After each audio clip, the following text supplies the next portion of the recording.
mesdemoiselles et messieurs, merci de suivre Contact Pro Live.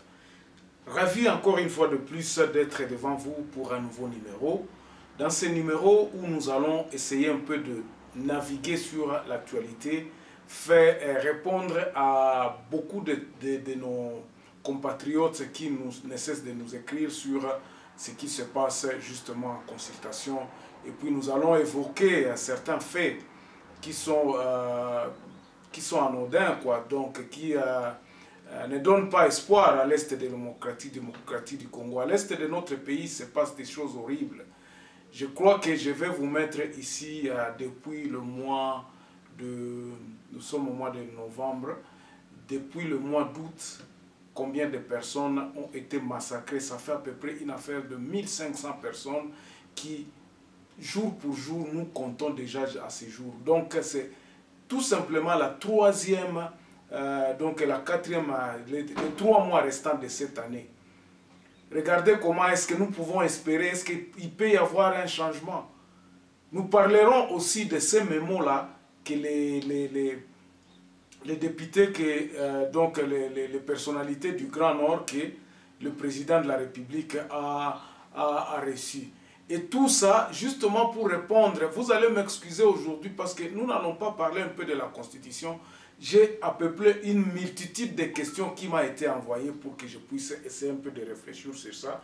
Et j'ai jugé bon qu'il fallait que je puisse répondre directement dans une émission en donnant mon point de vue.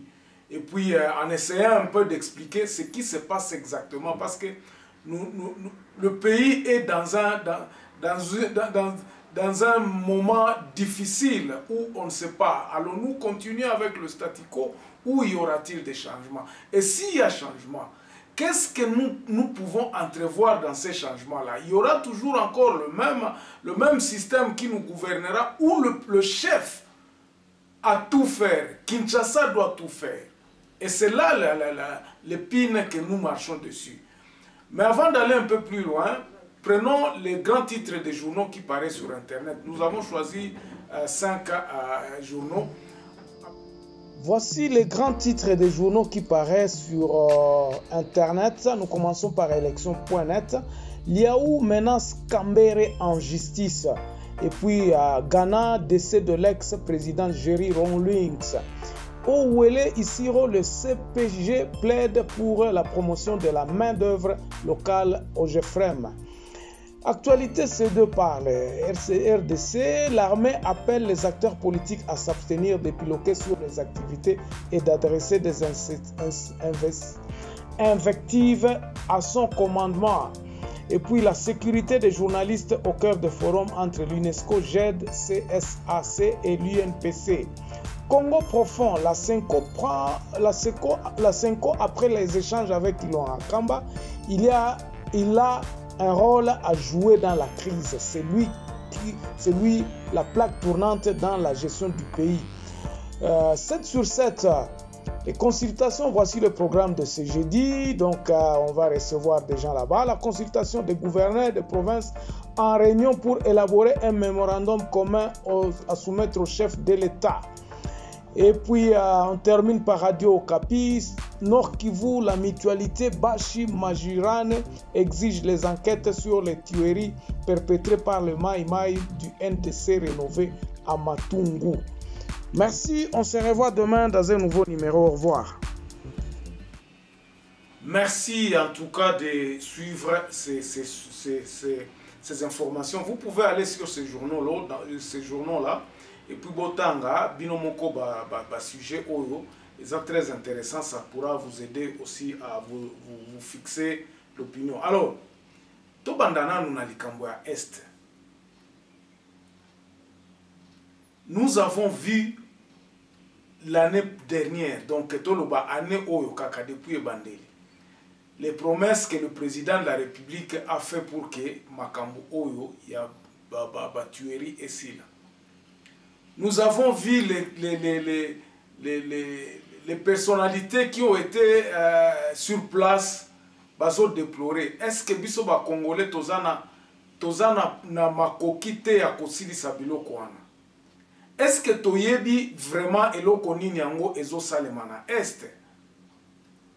C'est là les questions que nous pouvons nous poser. Parce qu'aujourd'hui, tout le monde va venir, il regarde, ah, Likambo, eza awate. Entre-temps, les tueries continuent. Ba massacre on est bandaki di bosona noneti na toloba à partir ya zone ya Goma, Ekiti, Butembo ekomi Beni ya mwana ezomata ti côté ekomi abakodeko côté kuna ya nania. Donc toute cette zone là est dans l'insécurité. Kobosa na te côté à Uvira kuna côté à Mulenge où les armées étrangères et comme il est terrain à Batumsoussou, la guerre est sur notre continent, dans notre pays plutôt. La guerre est dans. Donc, le massacre, on a tous ces non-lieux de paix et vraiment dans notre pays. Et cela court déjà depuis 20 ans. Donc, développement, mon côté, sans que tu trouves une solution. Mais le problème, la question est celui-ci. Est-ce que tu as un problème Nabiso? Est-ce que tu as un problème? Est-ce que nous pouvons prendre notre problème en main? Mboka na biso pona nini toki kozala kaka boeti ba guerre boy. Or ba guerre wana biso moko toki kosilisa yango. C'est là la question. La question est de savoir est-ce que tu yebi nani nde aza agresseur, nani nde aza agressé. Est-ce que la guerre c'est entre nous Congolais? Est-ce que nous sommes agressés? Ba spéculation est dans tous les sens. Mais il n'y a jamais eu colloque moko sincère ya koloba que non vraiment biso ba Congolais voici to vanda na esika moko to yeba totala nini yango toki kosala pona kosilisa likambo. Alors la deuxième partie a nazolobela pourquoi est-ce la kate et comment est-ce que nous pouvons faire pour que c'est là. Pourquoi est-ce la kate? Parce que il y a des fils de ce pays qui sont impliqués dans cette histoire là. Bazo impliqués pour nini. Ils sont impliqués parce que Mboka za dirigé. Nous sommes dans un jungle. Mboka na biso moko tozotika yango ndengwana. Nous ne voulons pas être sérieux na Mboka na biso. Nous avons des politiciens qui prétendus politiciens batu oyo baye pona kosala mbongo. Donc cette aliénation oyo ezali eza makasi. Nous voulons tosala musala awa toki mambangu tokende wapoto tokende osala babiloko mususu. Nous faisons l'impression que Congo eza bilanga batu moko boye.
Nous favorisons cette histoire-là. Nous ne voulons pas être sérieux dans Mboka na biso.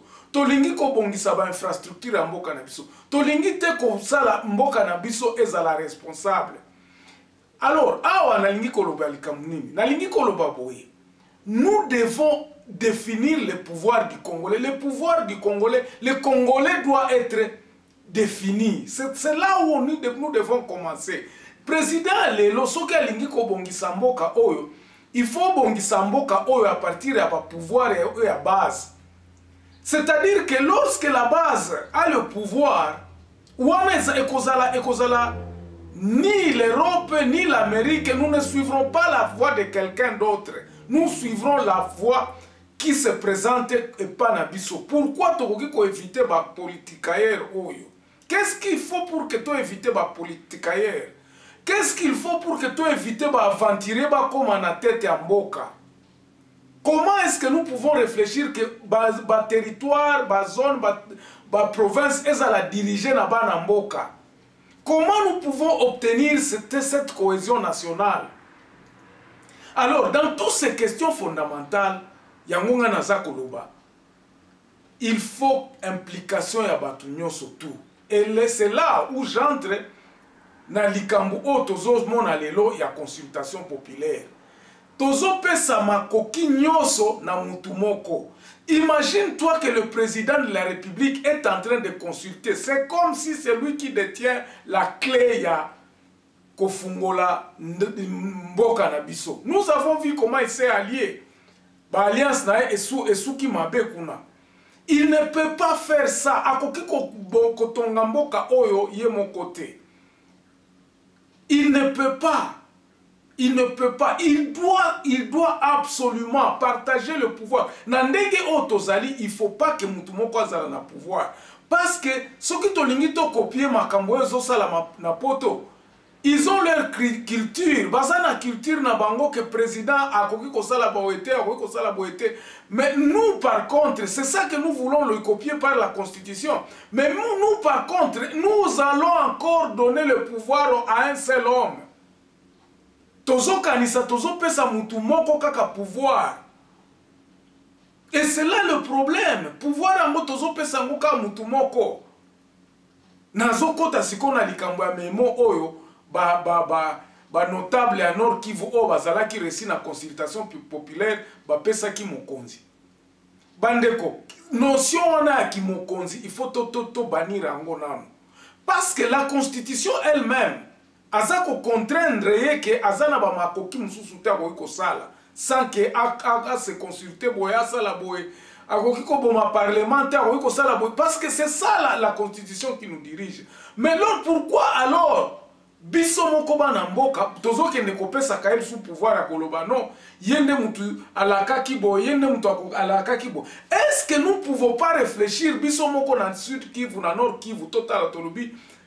Voici ce que nous pensons qui peut être applicable na auto ko s'engager nango biso batu nyonso tu ya région na biso pour que makambo esila nani yango azo sala nini o eza ko sala boy. Nous devons nous réfléchir. Si nous connaissons le problème, si nous pouvons trouver des solutions, nous pouvons appliquer les solutions et puis ekosalema na ndenge biso nyonso tu awa toyokani na Nord Kivu. Mais moi, na lingi ko kota na mozindo te mena yebisi bino kaka ezako se désengager. Nous ne voulons pas travailler sur notre paix. Nous devons être conséquents. Nous devons prendre la responsabilité. Tous la te que mutu moko ya koloba ke no avandi sabiso habité. Bino foko sala bo bino. Mon cher, mboka eza mboka na biso. La terre c'est la terre de nos ancêtres, c'est nos terres. C'est nous qui vivons là-bas. C'est nous qui devons être à la base de Koluka et pas Nabiso. Pas quelqu'un d'autre. Je ne dénie pas le pouvoir au président de la République, mais il y a une limitation dans la constitution à l'élo. Regardez combien de promesses, combien d'années nous allons avoir pour comprendre que le peuple doit se prendre en charge. Le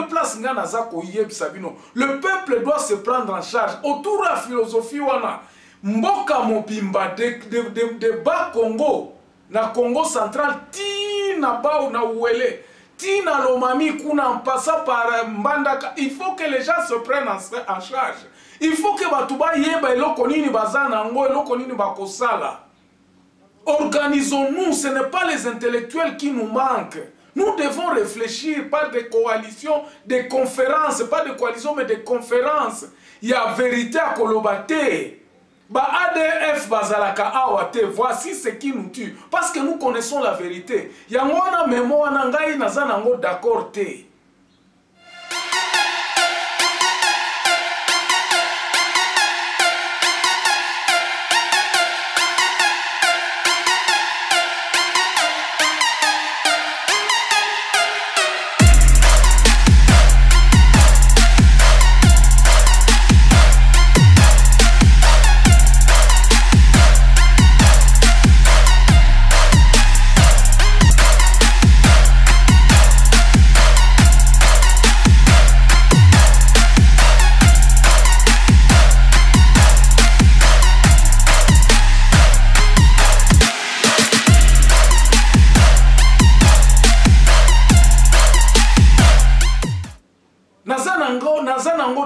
te ya vendre encore notre pouvoir à quelqu'un.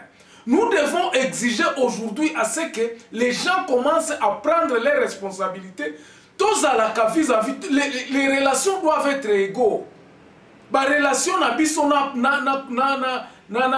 gouvernement central, tout bien, tout définir bien, et puis c'est pour cela que je prends toujours, je n'aloba toujours que non, bandeko o baza na législature oya, bunda pona ko changer constitution. Moi je vous dis ceci, attends président, yemo kwazo ça la consultation, il va tout faire quoi? Qu'est-ce qu'il va faire? Parce qu'il n'a pas même le pouvoir. Tozo kende kopé sakaye ba memo en pensant que c'est lui qui a le pouvoir. Makambozo le canal Lumbashi azo contrôler en côté. Et c'est là où ça me donne un peu mutu pasi ya koloba que non, les Congolais il faut vraiment que totala makambo biso mokoto ye bandenge ni tozo sala. Où est-ce que nous allons avec notre pays? Et nous devons nous mettre d'accord sur tous les points. Ya koloba que non. Tout Congolais doit s'engager à trouver une solution. Ata bato bazo finga biso, oh, bato apoto bozo loba loba kaka bozonga awa. Non, nous sommes en train de faire notre travail. Conscience na biso tango tozo loba boye, c'est déjà une contribution. Et loko oyo batu oyo baza na parlement, ba yeba ke ezatan yako changer constitution oyo. Changement de la constitution et qu'il y a un sens où il y a sa pouvoir na base, il y a koloba que non. Batu na batu, il faut que les gens s'assument. Misala et Salema, comment nous pouvons créer, comment nous pouvons commencer à travailler? Travailler, c'est-à-dire quoi? Réfléchir comment est-ce que toko produire, toko créer, toko salanini, toko organiser ba entité na biso de base. Et dès que les entités de base sont organisées, na likolo tokende tokoya ko trouver mboka moko o eza mututa ko ya ko sakana na mboka na bisote. Prenons le courage de dire que non, il est grand temps à ce que les Congolais se remettent au travail pour l'organisation de leur... Chaque pays, chaque peuple, là où il est, doit être organisé. Et puis, ba entité wana nyoso, tangu bako vanda bazako yeba bazolo bake non. Biso awe photo salaboy, biso awe photo salaboy. C'est à ce moment-là que Namboka Mobimba Tokoya ko trouver solution. Alors, pour aujourd'hui, je m'arrête un peu là. J'espère que j'ai quand même répondu à certaines de vos préoccupations sur les questions que vous m'avez posées. Je n'aimerais pas lire parce que ma question est belle. Donc, na se limiter quand on a fait ça qu'à moi, penser nangai justement en répondant à vos questions. Merci beaucoup, on se revoit très prochainement dans un nouveau numéro. Au revoir.